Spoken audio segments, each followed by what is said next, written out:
At the Rio Earth Summit in 1992, world leaders pledged to halt the destruction of the global environment. Over the past 2 decades, these commitments have been restated. But UNEP's GEO-5 report finds that the pace of destruction has only increased, with internationally agreed goals still unrealized.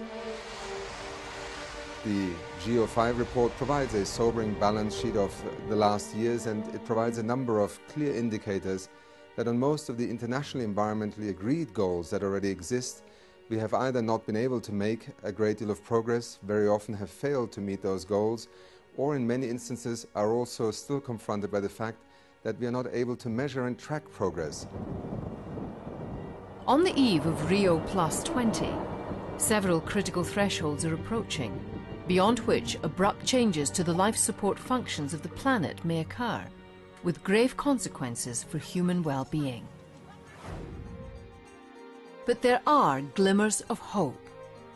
Much has been learned over the past 2 decades about which strategies work best to protect Earth's ecosystems. In every corner of the globe, policies have evolved that offer real solutions to even the most daunting environmental problems. Community-based conservation policies that see local people as partners in protection. All these things are happening, then this is definitely going to have a very good effect in conservation of biodiversity.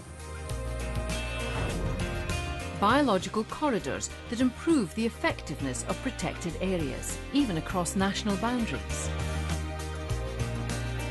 New farming methods that meet growing demand for food without putting more wilderness under the plough. They've mobilized hundreds of people on a regular basis, giving them jobs, giving them all kinds of education. It is truly a movement, and that is spreading. Innovative schemes that restore degraded land to health, such as bombing desertified areas with seeds.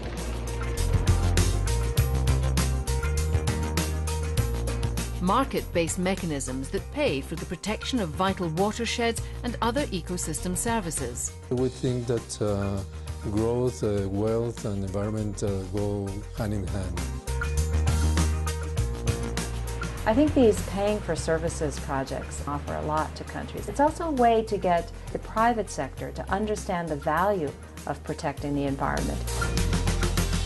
And projects to restore vital freshwater resources like the Wadi Hanifa in Saudi Arabia.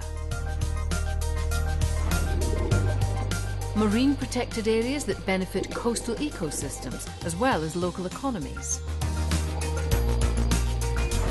Further out to sea, a handful of far-sighted schemes show that with strict enforcement, sustainable fishing is possible.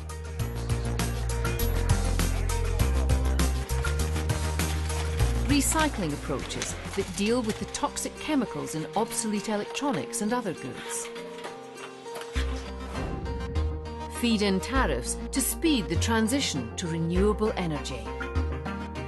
Renewable and energy-efficient technologies will be one of our fastest growing export areas. And adaptation strategies such as coastal defences to prepare for the impacts of climate change.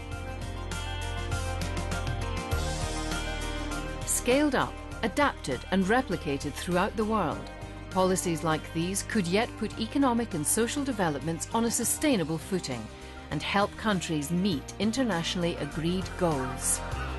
The planet requires us to act. GEO-5 is one way in which we can sharpen our focus on where we should act first, how we can act, and where others who have acted have been successful.